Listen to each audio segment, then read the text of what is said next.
இன்று மறைந்த முன்னாள் முதல்வர் ஜெயலலிதா அவர்களின் பிறந்தநாளை முன்னிட்டு அவர் தலைமையில் நடைபெற்ற அதிமுக மாநாட்டின் வீடியோக்கள் வைரலாகி வருகிறது.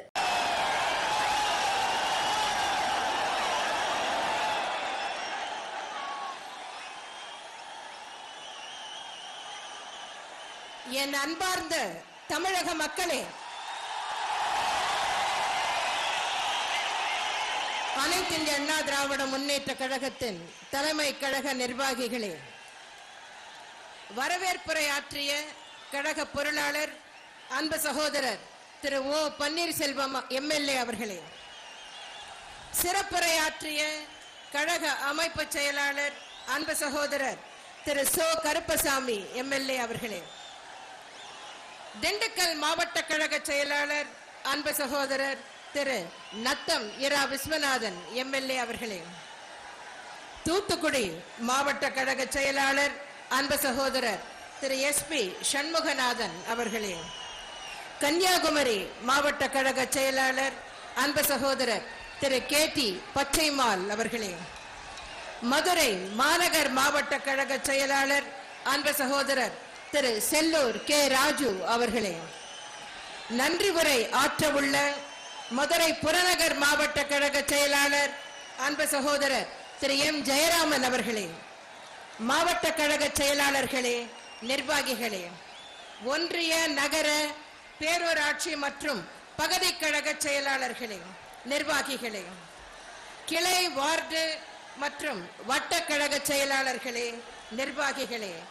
கழகத்தின் பல்வேறு பிரிவுகளில் பொறுப்பு வகிக்கும் நிர்வாகிகளே,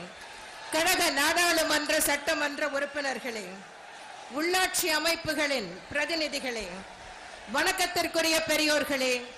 என்னை வாழ வைக்கும் தெய்வங்களாகிய தாய்மார்களே, இதே தெய்வம் புரட்சி தலைவர் எம்ஜிஆரின் ரத்தத்தின் ரத்தமான என் உயிரினும் மேலான எனது அருமை கழக உடன்பிறப்புகளே, அனைத்து இந்திய அண்ணா திராவிட முன்னேற்ற கழகத்தின் இளைஞர் பாசறை மற்றும் இளம் பெண்கள் பாசறையில் உறுப்பினர்களாக உள்ள இளம் சிங்கங்களே, இளம் வீராங்கனைகளே, தமிழ்நாட்டின் பல்வேறு மாவட்டங்களிலிருந்து வந்து வெள்ளமென இங்கே திரண்டிருக்கும் தமிழக மக்களே, வைகை நதிக்கரை இன்று ஒரு நாள் மட்டும் கடற்கரையாய் மாறுகின்ற வண்ணம் கண்ணுக்கு எட்டிய தூரம் வரை எண்ணுக்குள் அடக்க முடியாத அளவுக்கு திரளாக கூடியிருக்கும் பாண்டி நாட்டு சகோதரர்களே, சகோதரிகளே, உங்கள் அனைவருக்கும் முதற்கண் எனது அன்பான வணக்கத்தை உரித்தாக்கிக் கொள்கிறேன். வைகை நதிக்கரைக்கு நான் வரக்கூடாது என்று கட்டவிழ்த்து விடப்பட்ட அச்சுறுத்தல் கடிதங்களை எல்லாம் நீங்கள் அனுப்பிய அழைப்பிதழ்களாகவே ஏற்றுக்கொண்டு நீதியுரை மதுரைக்கு நீதி கேட்க வந்திருக்கிறேன். தெற்கு தமிழகத்தின் நுழைவு வாயிலாக கோயில் மாநகரமாம் மதுரை விளங்குகிறது. பாண்டிய மன்னர்களின் ஆதரவுடன் புகழ்பெற்ற தமிழ்ச்சங்கம் தோன்றியது இங்குதான். மதுரை ராஜகோபுரம் கட்டப்படுவதற்கும் புகழ்பெற்ற திருமலை நாயக்கர் மகால் உருவாவதற்கும் காரணமாக இருந்த புரிந்த இடம் மதுரை. சிலப்பதிகாரம் காவியத்தின் மையமாக விளங்கிய மதுரை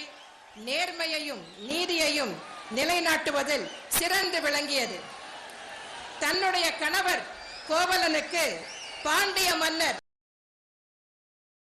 செய்திகளை உள்ளது உள்ளபடி தெரிந்து கொள்ள ரெஃப்ளெக்ட் நியூஸை சப்ஸ்கிரைப் பண்ணுங்க.